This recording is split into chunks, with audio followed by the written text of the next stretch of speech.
This is MJ. I'm an author, I'm an artist, I'm an analyzer. You can find all my work at mjmunoz.com. Welcome to Story Over Everything, episode 37 for October 13th. In this episode, I will be sharing you my author's log on Grobug Tales Chapter 10 and a little bit of Chapter 11, but it's mostly Chapter 10. So, before I get into that, I just want to talk about my journey, because this is the chronicles of an author, artist, and analyzer. So I should probably chronicle not only my work, but also some of my thoughts on my work, which, by the way, these little 10-minute writing bursts, they're the right thing for me to do. I was thinking that, I don't know, I was probably 12 when I first saw Fast and Furious, and a line from that movie stuck with me, but it's funny because it can be applied to many things. And it was like one of the original memes, I think. It was, I live my life 1/4 mile at a time. And I thought, that's super funny. I live my life one cheeseburger at a time. I live my life one video game at a time. I live my life one soda at a time. Whatever.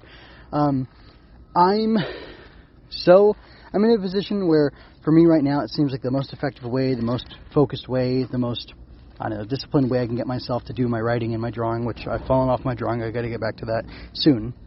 Well, sooner rather than later. Is to just say, all right, I'm just going to do this for 10 minutes. I'm going to write for 10 minutes. I'm going to record it.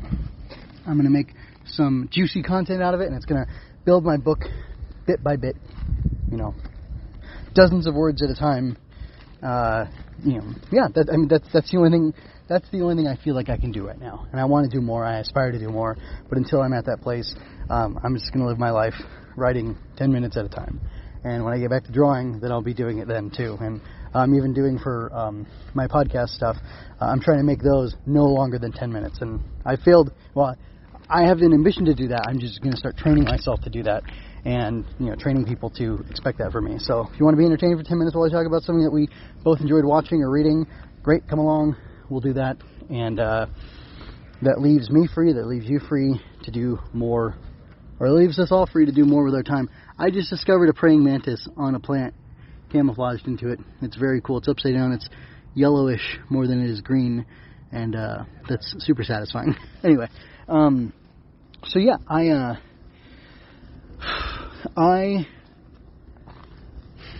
don't know, I'm just finding my way, and it's interesting, and I hope it's entertaining. I hope to some extent the journey is entertaining, but definitely for me this podcast is an accountability measure. It helps me to stick with my program, my plan, my agenda, my schedule, I guess you could say, even, of getting words down, getting books written.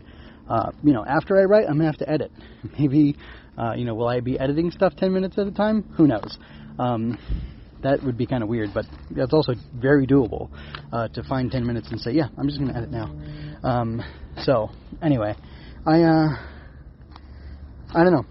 I don't really have a concrete lesson. I'm just kind of more sharing what's going on, but at least for me, for now, doing the best I can, even if it's only 10 minutes at a time, and one thing, that's good enough. But also, I can suggest, well, why not find one thing you can do 10 minutes at a time? Find 2, 3, 4, 5 things you can do 10 minutes at a time. Even if you found 6 things you could do 10 minutes at a time, that's only 1 hour in a day. And if you sleep 8 hours, which you really should, you really, really should. It's good for your health. You have 16 hours left. If you're going to work 8 to 12 hours. That means you've got 8 to 4 hours left to do what you want to do. That's not a lot of time, but if you can spend an hour of that doing what you want, then that means you have 7 hours left to do other things that you have to do, or 3 hours alternatively doing other things that you have to do. And I would think, especially if you only have 3 hours of quote-unquote free time, taking up to an hour to spend it doing what you want to do, something that's positive, something that's generative, something that's building and creative, and that will further you as a creative or just a regular person, as a tinkerer, as a welder, sculptor, artist.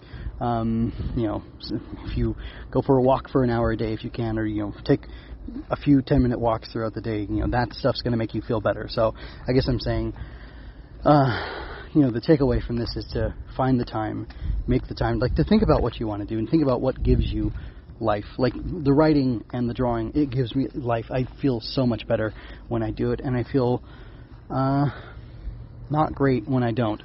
So even just taking the 10 minutes at a time to do either of those things really improves things for me. And honestly, I'm going through a really tough time right now. It's been a lot of sleeplessness. I almost got sick, like a flu type thing. It's been like 2 days. I've still, every time I sneeze or cough, it hurts the back of my head real bad. But I don't really mind it that much because I'm doing these things that I'm passionate about and these things that I want to do. And honestly, it takes the sting off of the unpleasantness for me. So that's kind of wonderful. And I don't know, maybe that's something you can find is true for yourself as well. But you won't know until you run the experiment and try it for yourself.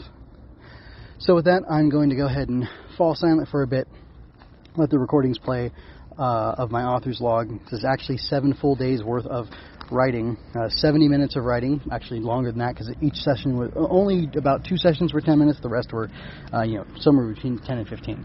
So that's really cool. I did it. I hit my goal of doing 10-minute writing 10 days a week. Didn't draw, like I said, but at least I wrote, so that's good.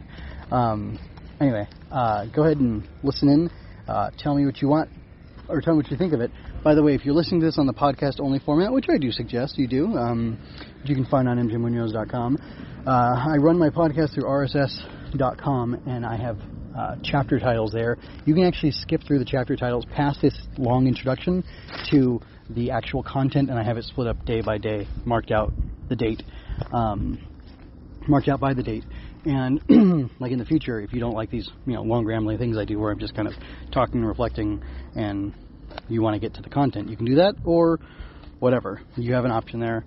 And what else? Oh, also, I will be putting up short video versions of these reads of my writing that actually have bonus content, which is like a little reflection that I do on what I wrote. And you might find those interesting. Those will be on TikTok and on YouTube eventually. I'm going to build up a buffer of them before I release them because I want to make sure I have the ability to have daily content out.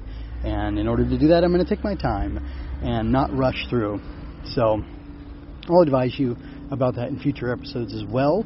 But yeah, if you want to hear some of my thoughts and insights on the stuff that I'm writing, you could do that there. And I figure if I make those comments there, and they're like bonus content you could find somewhere else, if that's the sort of thing you're into, then you can find it there. But if you would be irritated by those breaking up the flow of the episode, then you just get to hear me do the readings, which is what you find presented in this audio-only episode. That then includes me talking at the front of it like this. So you got to figure out what works for you. But I think this is going to work for me. Grobug Tales, Chapter 10. Part, I'm not sure what. This is the writing that I did on October 7th, 2023. Screeches tore through the mist, and Tut turned to see several enemies rushing to support their comrade. Tut shouted, "Now!" And the waiting Grobug Guardians entered the battle. Tut watched as the battlefield fragmented. The Guardians tried to push the Mockwings together, where their size would inhibit their movement and take away their ability to attack the Grobugs. The invaders fought hard, striking fiercely at each turn they could. Shining arms were pecked and pulled. One mist bird twisted and contorted its body so that talons sprouted from its face. It successfully grabbed several shining arms at once, pulling a few guardians in towards the eager beaks of its fellow Mockwings. That took me 14 minutes to write, and I wrote 111 words. This is for Chapter 10 of Grobug Tales, my 10-minute writing from October 8th, 2023. "Incoming!" Tut shouted as he sent a barrage of rocks and sticks hurtling towards the hemmed-in hostile. Tut continued to send volley after volley as the other Guardians pressed their attacks.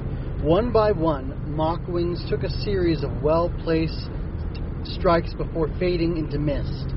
4 Mockwings pressed tightly together, croaked, and turned into a single giant bird.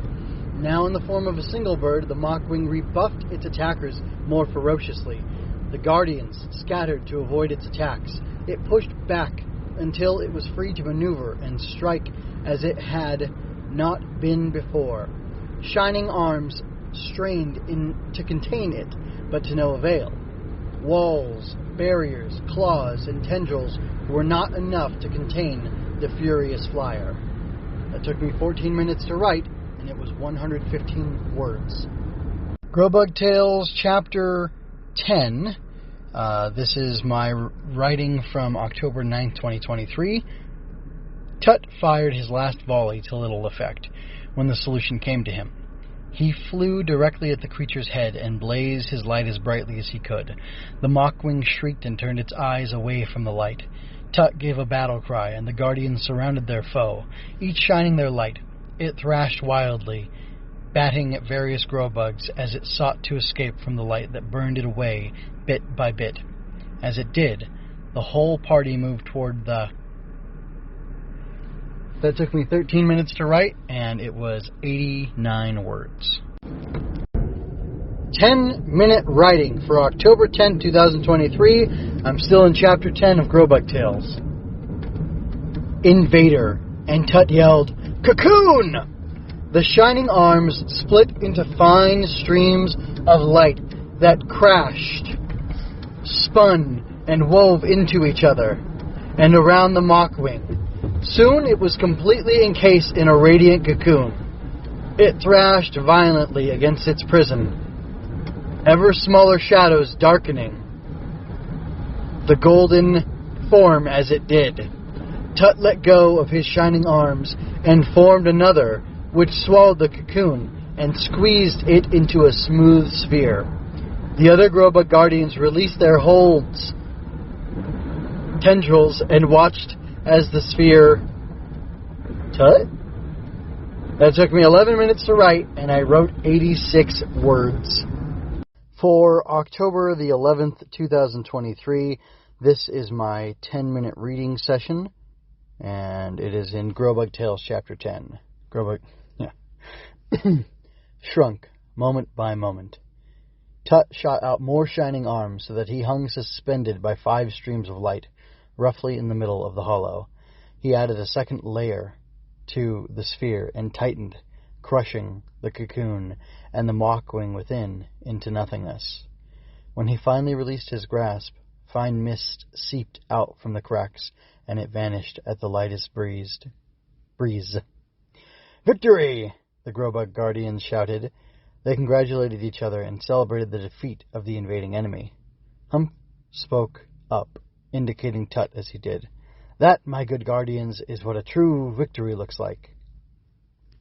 That took me 12 minutes to write, and that was 102 words. For October the 12th, 2023, this is my, my 10-minute writing session, and of course, my Word document got me all out of whack, so I gotta vamp for a few seconds before I find it. Okay, here we go. Thank you all for fighting with such good courage. We couldn't have protected the camp had we not worked together. Tut cheered the Grobug Guardians around him. Watcher? Humph asked. What is our next course of action? Standard procedure, Guardian. I want you and Hya to do a perimeter sweep, and I will tend to any injuries there may be. Hya and Humph dashed off in opposite directions and surveyed the battlefield for any other enemies or noteworthy items. The mist had entirely dissipated in the course of the fight. The pair searched high and low through the branches and leaves before returning to the group. Present yourselves, Guardians, Tut called, and he attended to each of them in turn. It took me 11 minutes to write, and it was 120 words. I don't know if I found the balance between making these Grobug Guardians, these Grobugs in general, these like Guardian Angel type things, which have a military type structure to their existence and how they operate and stuff. I don't know if I found the balance between that and just making a cool adventure story, magical adventure story. This feels very militaristic, but it's also like glossing over things and doing them quickly as opposed to focusing on them too much. I hope you enjoyed that. Go to mjmunoz.com to leave any questions, comments, or other feedback you might have. There you can find all of my analysis, art, and fiction. I cover books, tokusatsu, comic books, anime, and more. Look around. You're sure to find something else that you'll enjoy as well. This has been a Story Over Everything production. For Grobug Tales Chapter 11, this is actually the first time I'm writing in Chapter 11. This is my 10-minute writing session, and it goes like this. Hey, Chirp whispered loudly. Quiver didn't answer. Hey, Chip whispered louder. Chirp, not Chip. Quiver didn't answer. He looked at Hum, then at Chirp, then back to Hum. Hey! Chirp huffed. Cadets, there is no need for such rabble. Quiver, Chirp wishes to speak with you. But, Watcher, we're supposed to be quiet, aren't we? Indeed. It seems like Cadet Chirp needs you to help her to be quiet. What do you think of that? Quiver hesitated. I took 10 minutes to write that, and that was 74 words. I hope you enjoyed that. Go to mjmunoz.com to leave any questions, comments, or other feedback you might have. There you can find all of my analysis, art, and fiction. I cover books, tokusatsu, comic books, anime, and more. Look around. You're sure to find something else that you'll enjoy as well. This has been a Story Over Everything production.